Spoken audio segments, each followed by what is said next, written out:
Merci de nous rejoindre sur Afro Info D143, lundi 24 novembre 2025. Vous êtes nombreux. Nous vous disons bienvenue. Nous allons nous rendre dans la province du Nord Kivu où les combats s'intensifient entre les rebelles du M23 soutenus par l'armée rwandaise et les patriotes wazalendo appuyés par les forces armées de la République démocratique du Congo dans les territoires de Walikale et également Massissi, malgré l'accord cadre qui avait été signé entre les deux parties. Les rebelles tentent d'éteindre leur zone d'influence. Nous vous amènerons dans le village de Bouhimba, également au niveau du groupement Nyamaboko premier. Nous serons aussi dans la province du Sud Kivu, plus précisément au niveau de Katana, où les combats s'intensifient. Katana qui se trouve sous choc après une attaque sur un hôpital. Bienvenue encore, chers téléspectateurs d'Afro Info de 53. Comme l'avions bien dit, la reprise des combats à Bouhimba, là nous sommes dans le territoire de Walikale. Les forces gouvernementales tentent de reprendre le contrôle de ce village qui a été pris par la coalition RDF 23 depuis hier, dimanche 23 novembre 2025. Vous devez retenir que des violents affrontements opposent les rebelles du M23 soutenus par l'armée rwandaise aux forces armées de la République démocratique du Congo appuyées par les résistants wazalendo depuis la matinée de ce lundi 24 novembre 2025 dans les villages qu'on appelle les Bouhimba. Là, nous sommes dans le groupement Walo-Wayungu, territoire de Walikale, toujours dans la province du Nord Kivu. D'après nos sources dans la zone, les forces armées de la République démocratique du Congo et les Wazalendo tentent de reprendre le contrôle de cette agglomération qu'ils ont perdue dimanche à l'issue des affrontements contre la coalition RDF M23. Vous devez retenir, chers téléspectateurs d'Afro Info de 43, que des armes lourdes et légères retentissent toujours à Bouhimba, où il y a toujours des combats, en tout cas d'une grande intensité. Vous devez retenir que les forces armées de la RDC ont lancé une offensive dans le but de déloger les rebelles de cette agglomération. La situation étendue dans la zone d'après nos sources dans la région. Vous devez retenir que la situation où même les habitants sont en train de fuir dans cette région, les forces armées de la RDC qui ont surpris les rebelles du M23 depuis la matinée de ce lundi 24 novembre 2025. Si les forces armées de la République démocratique du Congo ont lancé l'offensive depuis la matinée de ce lundi 24 novembre 2025 dans les villages de Bouhimba, dans le territoire de Massissi aussi, les rebelles du M23 ont attaqué encore les positions des forces armées de la République démocratique du Congo dans le groupement de Nyamaboko premier. Vous devez retenir que la situation reste volatile malgré les processus de Doha au Qatar entre le gouvernement congolais et la rébellion de l'AFC M23. C'est lundi 24 novembre 2025, dans la matinée, de nouveaux affrontements ont signalé à Kaoutou entre les rebelles du M23 soutenus par l'armée rwandaise et les forces gouvernementales appuyées par les Wazalendo. D'après les sources dans la région, vous devez retenir que les combats se poursuivent dans le secteur Osobanyungu.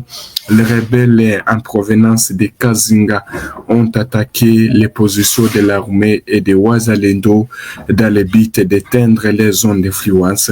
Suite aux détonations d'armes lourdes et légères, les habitants de Kaoutou et Humura ont fui la zone pour se mettre à l'abri des violences armées. Nos sources renseignent que les déplacés se dirigent vers un Tonto dans le groupement Wallowa Uroba, territoire de Walikale et d'autres dans la brousse.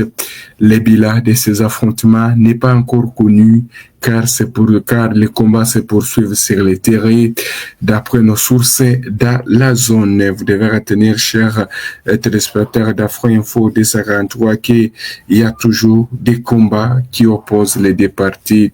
Le bilan de ces affrontements n'est pas encore connu. Il y a toujours l'intensité des combats. Espérons qu'on va revenir vers vous pour vous donner les détails, ce qui concerne sur le terrain.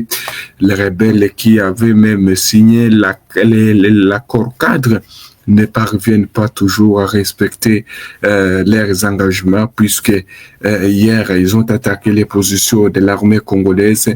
Même ce lundi, c'est ce qui se passe dans les territoires des Massissi au niveau du groupement Nyamaboko premier. C'est ce que vous devez retenir.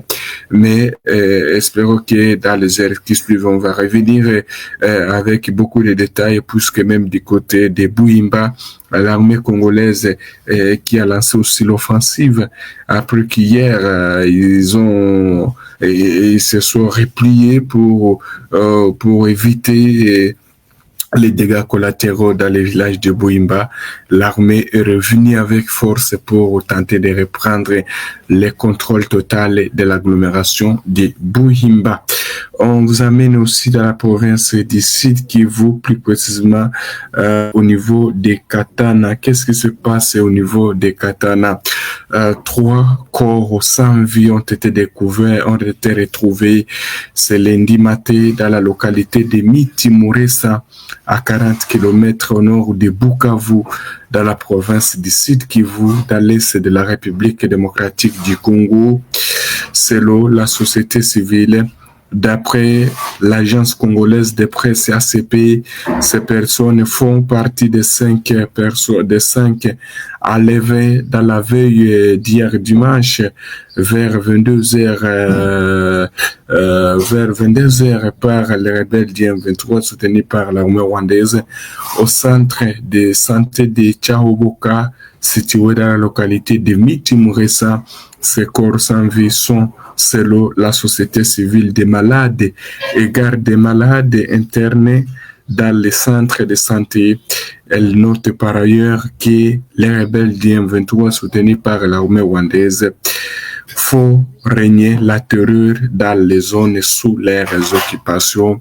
Vous devez retenir que ces derniers temps, il y a toujours les civils qui sont victimes de ces attaques attribuées à la coalition RDF-M23 dans les zones qu'ils occupent, alors que les calmes règnent. C'est lundi 24 novembre 2025 dans les territoires d'Ouvira, également dans la ville d'Ouvira, l'Ouvira qui reste sous contrôle de l'armée congolaise et les Wazalendo, malgré l'altercation qui a été observée hier entre des factions, mais la situation est redevenue calme encore, puisque des unités Panthère et du bataillon d'intervention rapide et des FARDC se sont affrontés avec un groupe de faux Wazalendo hier dimanche dans la ville d'Ouvira, siège provisoire des institutions de la province du Sud Kivu. Le sous-lieutenant Mbouyi Kalonji Riged, chargé de communication et porte-parole des opérations Sokola de Sud Kivu, indique que ces désordres provoqués pendant la journée dominicale ont paralysé la ville d'Ouvira.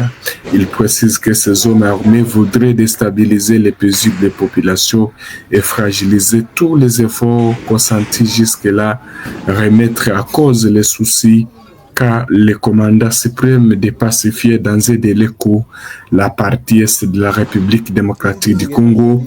La situation est devenue calme, c'est lundi 24 novembre 2025. Les activités socio-économiques tournent très bien, pas en tout cas pas comme vous les voyez sur les réseaux sociaux, non.